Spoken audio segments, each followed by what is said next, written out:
තෙරුවන් සමුදයසන අද ලෝක කම්කරු දිනයේ දවසේ අපි ජාතික වෘත්තීය හා සිවිල් පෙරමුණ විදියට විවිධ දේශපාලන පක්ෂ නියෝජනය කරන වෘත්තීය සමිති නායකයින් දේශපාලන ව්‍යාපාර නියෝජනය නොකරන මධ්‍යස්ථ මතධාරී වෘත්තීය සමිති හා සිවිල් සංවිධාන නායකයින් මේ විශේෂ මැයි දින මාධ්‍ය සාකච්ඡාව පවත්වනවා. අපි දන්නවා මේ වන විට අපේ රටේ කම්කරු ජනතාව මීට පෙර ආණ්ඩු යටතේ ගත කරපු විදියටම විවිධාකාර වූ දුක්ඛ දෝමනස්යන් යටතේ තමාගේ සමාජ සුබසාධක කටයුතු වල දියුණුවන් අහිමි වෙමින් අපගේ සමාජ සුබසාධක ක්‍රියාකාරීත්වයන් වල ඔවුන් බලාපොරොත්තු වෙන සමාජ ප්‍රගතිය අත්පත් කර ගැනීමේ අභිලාෂයන් බිඳවැටමින් පවතින තමයි මේ කම්කරු දිනේ අපි සමරු ලබන්නේ. විශේෂයෙන්ම කම්කරුවන්ව යොදා ගනිමින් ඔවුන්ගේ රාජකාරීමේ වශයෙන් රාජ්‍ය හා පෞද්ගලික අංශය තුළ ඔවුන් තුළ පවතින ගැටලු සම්බන්ධයෙන් කතා කරන බව, හඬ නගන බව ප්‍රකාශ කරමින් බලයට පැමිණි ආණ්ඩුවක් යටතේ අදත් කම්කරු ජනතාව මේ රටේ වෘත්තීය වේදීන්, මධ්‍යස්ථ මතධාරීන්, කම්කරු ජනතාව තමාගේ ජීවත් වීමේ අයිතීන් වෙනුවෙන් සටන් කරන, ජීවත් වීමේ අයිතීන් වෙනුවෙන් අරගල කරන අවස්ථාවක තමයි අපි මේ කම්කරු දින සමළුව පවත්වනු ලබන්නේ. මේ රටේ මහ ජනතාව වෘත්තීය වේදීන්, කම්කරුවන් බලාපොරොත්තු වුණා වඩා යහපත් විදියට ඔවුන්ට සමාජය ඇතුලේ ජීවත් වෙන්න පුළුවන් සමාජ වාතාවරණයක් නිර්මාණය වේවි කියලා. ඒතර එදත් කම්කරුවා පාරතු ගෑවා, තමාගේ ලේ දහඩිය කඳුළු යොදමින් තමාගේ කාර්යයන් නිරත වුණා. හැබැයි අපිට ඉතින් එහාට ගිහිල්ලා කම්කරුවාගේ දිනුවක් බලාපොරොත්තු වෙන්න ලැබුණේ නැහැ. අදත් ලෝක කම්කරු දිනයේ දවසේ අපේ රටේ විවිධ දේශපාලන පක්ෂ කණ්ඩායම් කම්කරු දින සමරද්දී අපට පේන දේ තමයි කම්කරුවා අදත් මහපාරේ ඉන්න බව. කම්කරුවාව යොදාගෙන බලයට පැමිණි ආණ්ඩුව වේදිකාවේ ඉඳෙද්දී වේදිකාව මත ධනේශ්වර සිටුවර විලාසයෙන් ජනතාව ආමන්ත්‍රණය කරද්දී කම්කරුවන් අපට පේන දේ තමයි ඉතා පැහැදිලිව දුක් විඳිමින් අර දේශපාලකයන්ගේ කතා අහමින් ගත කරන බව. හැබැයි ජනතාව හිතුවා කම්කරු අයිතිවාසිකම් ශක්තිමත් වෙන, කම්කරුවාට ඉහළ සමාජ පරිසරයක ඉහළ තැනක ජීවත් වෙන්න පුළුවන් අවස්ථාවක් ලැබෙන, කම්කරුවාව ඉහළ තනතුරක තබන්නට පුළුවන් සමාජ වාතාවරණයක් නිර්මාණය වෙන, වෛද්‍යවරයාගේ ඉඳලා කම්කරුවා දක්වා සමාන ලෙස සමාජය ඇතුලේ තනතුරු වරප්‍රසාද අයිතිවාසිකම් වගකීම් භුක්ති විඳින සමාජයක් නිර්මාණය වෙවි කියලා.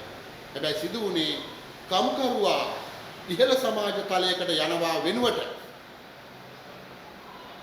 මේ රටේ වෘත්තීය වේදීන්, මේ රටේ සමාජ ස්තරය ඇතුලේ සමාජ ප්‍රගමනයට දායක වුණු සියලු දෙනා අද පහළ තලවලට ගමන් කරන බවක් තමයි පේන්න තිබෙන්නේ. ඒ නිසා මම හිතන්නේ අපිට ඉතාමත්ම පැහැදිලිව මේ වෙලාව මේ රටේ සමස්ත කම්කරු ජනතාව ඉතා හොඳින් කියවාගත්තු අවස්ථාවක් තමයි ලැබිලා තිබෙන්නේ.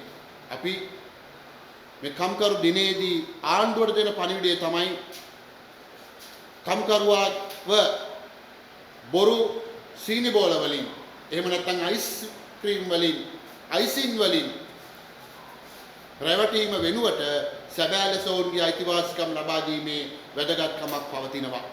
ඒ නිසා අදත් කම්කරු දිනයේ දවසේ කම්කරුවා වේදිකාවේ ඉදිරියේ බිම තනපලස මත කඳුළු සලමින් අර වේදිකාව උඩ කෑ ගහන දේශපාලකීන් දිහා Taman පත් කරගත්තු කම්කරුවාගේ ආණ්ඩුවක් කියපු ආණ්ඩුවේ දේශපාලකී කතා දිහා බලලා රැට බස් එකේ එල්ලිලා කෝච්චිය නැගිලා කෝච්චිය එල්ලිලා ගෙදර යන දවසක් තමයි අද දවස. ඒ නිසා තමයි අපි වෘත්ති හා සිවිල් ව්‍යාපාරයේ විදියට කියන්නේ කම්කරු අයිතිවාසිකම් වඩා ශක්තිමත් වන, කම්කරු අයිතිවාසිකම් වඩා නිවැරදිව ඔවුන්ගේ ජීවන තත්ත්ව ඉහළ නැංවීම සඳහා ස්ථාපිත කරන ක්‍රමවේදයක් නිර්මාණය වෙන්න ඕන. ඒක ඉහළ විධායක ශ්‍රේණියේ නිලධාරියා ඉඳලා පහළ සමාජ ස්තරවල නැත්නම් පහළ ශ්‍රේණියේ රැකියා කරන නිලධාරියා දක්වා අසමතාවයකින් තොරව අසමානතාවයකින් තොරව කටයුතු කරන සමාජයක් නිර්මාණය වෙන්න ඕන. අනික් පැත්තෙන් අද දවස රාජ්‍ය නිලධාරීන්ට කළු දිනයක් බවට පත් වෙලා තිබෙනවා. ඒ තමයි මහ බැංකුවේ මුදල් සම්බන්ධ අධ්‍යක්ෂකවරයෙකුගේ සැකසහිත මරණයක් සම්බන්ධව ඊයේ වාර්තා වෙනවා. ඔහු මේ වනට වර්තමාන ආණ්ඩුව යටතේ ප්‍රශ්න සහගත මහ බැංකු මුදල් වංචාවට සම්බන්ධ ඒ යාන්ත්‍රණයේදී පළමුවෙන්ම අපරාධ පරීක්ෂණ දෙපාර්තමේන්තුවට පැමිණිලි කරපු ඒ අදාළ අධ්‍යක්ෂකවරයා බව සඳහන් වෙනවා. ඒ වගේම තමයි ඔහු අපරාධ පරීක්ෂණ දෙපාර්තමේන්තුවට ප්‍රකාශ ලබා දීපු බව සඳහන් වෙනවා. එතකොට ආණ්ඩුවක මහා පරිමාණ දූෂණයක් අපරාධ පරීක්ෂණ දෙපාර්තමේන්තුවක් ඉදිරියේ එළි කරපු රාජ්‍ය නිලධාරියෙක් අවාසනාවන්ත ලෙස සැකසහිත ලෙස ඔහුගේ නිවසේදී මිය ගිහිල්ලා ඒක සියදිවි විනාශා ගැනීමක්ද ඝාතනයක්ද කියන එක තහවුරු වෙලා නැහැ. අපි ඒ නිසා ඉල්ලීමක් කරන රජයෙන් මේ රටේ වෙච්ච බොහෝ දේශපාලන ඝාතන අදටත් ඒකේ සැකකරුවන් විත්තිකරුවන් අනාවරණය කරගන්න බැරි වුණාසේ මේ ඝාතනයක් නැත්නම් මේ සියදිවි විනාශා ගැනීමත් අභිරහසක් ලෙස වැළලී යෑමට අපි ඉඩ දිය යුතු නැහැ.